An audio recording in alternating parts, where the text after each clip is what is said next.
Rajasthan style અડદની દાળ બનાવીશું. એના માટે અડદની દાળ 1 કપ અને ચોથો ભાગ ચણાની દાળ આપણે કુકરમાં મૂકી અને બનાવી છે. હવે આપણે ગરમ પાણી મૂક્યું છે, એની અંદર આ દાળને નાખી અને આપણે હવે એને ગ્રાઇન્ડ કરીશું. આ દાળને આપણે આમાં નાખી દઈશું અને આપણે એમાં ગ્રાઇન્ડર ફેરવીશું.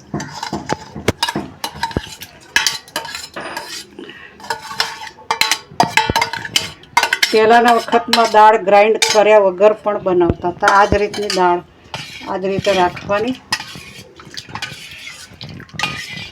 આ રીતે રાખીને પણ આપણે બનાવી શકીએ અને આપણે ગ્રાઇન્ડ કરવી હોય તો ગ્રાઇન્ડ પણ કરીશું.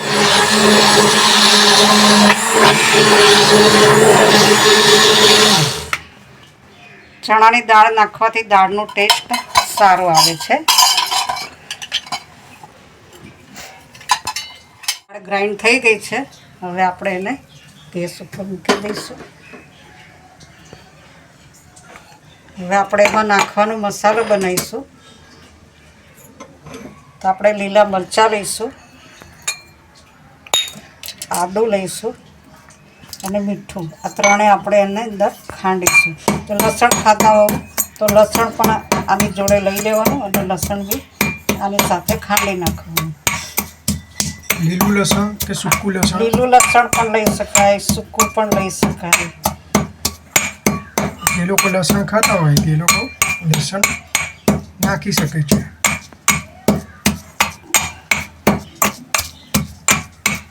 લસણ છે ને એ હાર્ટ માટે બહુ સારી વસ્તુ છે.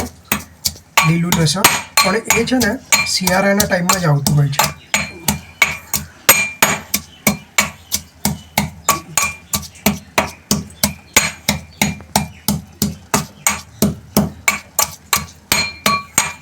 આવી રીતે આપણે કૂટવાનું છે અને મિક્સરમાં નથી કરવાનું. આવી રીતે ખાંડવાનું છે. અને આપણી જોડે હળદર હોય ને તો હળદર પણ નાખી શકીએ આની અંદર. કોથમીર આપણે સમારીને નાખીશું. કોથમીર ગ્રાઇન્ડ કરેલી છે એ આપણે અંદર થોડી નાખીશું.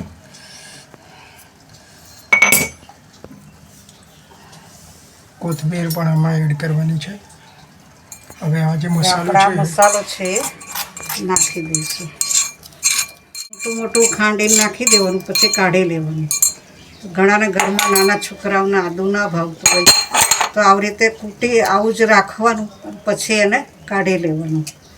ખાંડ્યા વગર જ નાખી દેવાનું મોટું મોટું.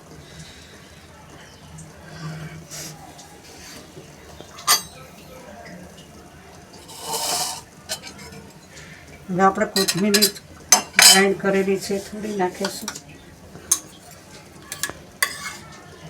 કોથમીર મરચાં ગ્રાઇન્ડ કરેલા ઉમેર્યા છે. હવે આને ગેસ થોડો ફાસ્ટ કરી અને હલાવતા રહેવું પડે. નીચેથી ચોટે ને તો એનો ટેસ્ટ બહુ ખરાબ થઈ જાય. અને ગામડામાં જે ધાણા ઉગેલી કોથમીર મળે ને એ કોથમીર નાખો ને તો અડદની દાળ બહુ સરસ લાગતી હોય છે. આપણે અહીંયા સિટીમાં એવી કોથમીર નથી મળતી, પણ ગ્રામ્ય વિસ્તારમાં ઉપર ધાણા ઉગ્યા હોય લીલા લીલા, અને એ કોથમીરની સ્મેલ બહુ મસ્ત આવે. એ અડદની દાળમાં નાખો તો બહુ સરસ લાગે. હવે આપણે એમાં હળદર નાખીશું અને લાલ મરચું સ્વાદ અનુસાર થોડું નાખીશું. પછી ઘણા લોકોને આદું નથી ભાવતું તો તમે મરીયા 2-3 ખાંડીને નાખી શકો. અને આદું ઓછું નાખવાનું, મરી ખાંડીને નાખી દેવાના. આ દાળને દાળ બાટી જોડે પણ ખાઈ શકાય છે. બાજરીના રોટલા, મકાઈના રોટલા જોડે પણ ખાઈ શકાય છે. આ દાળ ખૂબ પૌષ્ટિક છે. બહુ શક્તિ આપે છે. પ્રોટીનનો ભરપૂર સ્ત્રોત આમાં રહેલો છે. શિયાળામાં તો અડદની દાળ, બાજરીના રોટલા, મકાઈના રોટલા ખાવા જોઈએ. આ દાળને વઘારવાની નથી હોતી, પણ આપણે એની અંદર ઘી નાખીશું. આપણે એમાં ઘી નાખવાનું. દાળની અંદર ઘી નાખવાનું છે. બરાબર છે. અને ઉકાળવાની છે.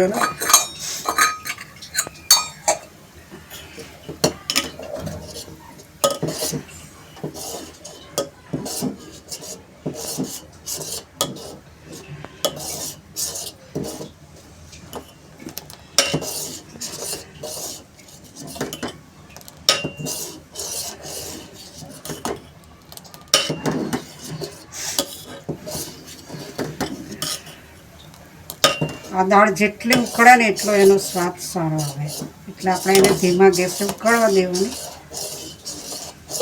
પણ નીચેથી હલાવતા રહેવાનું.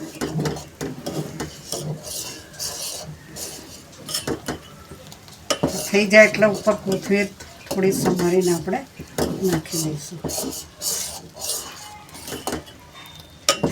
આ રીતે દાળને ઉકાળવાની.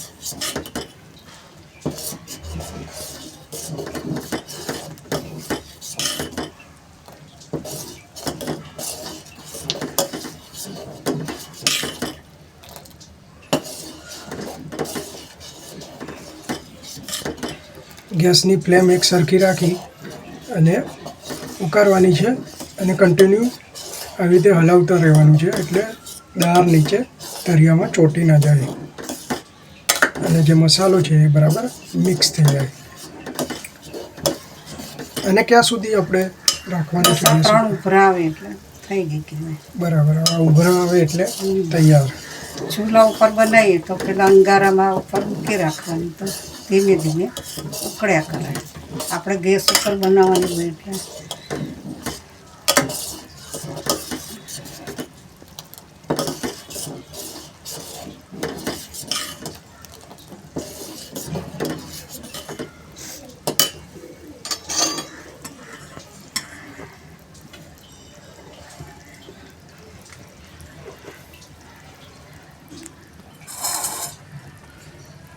હવે આપણી દાળ થઈ ગઈ છે. હવે ખાતી વખતે આપણે ફરીથી થોડી ગરમ કરી લેવાની. આપણે જમવા બેસીએ ત્યારે પછી ગરમ કરી લેવાની. આપણે દાળમાં કોથમીર વઘરાઈશું. આપણી દાળ તૈયાર છે.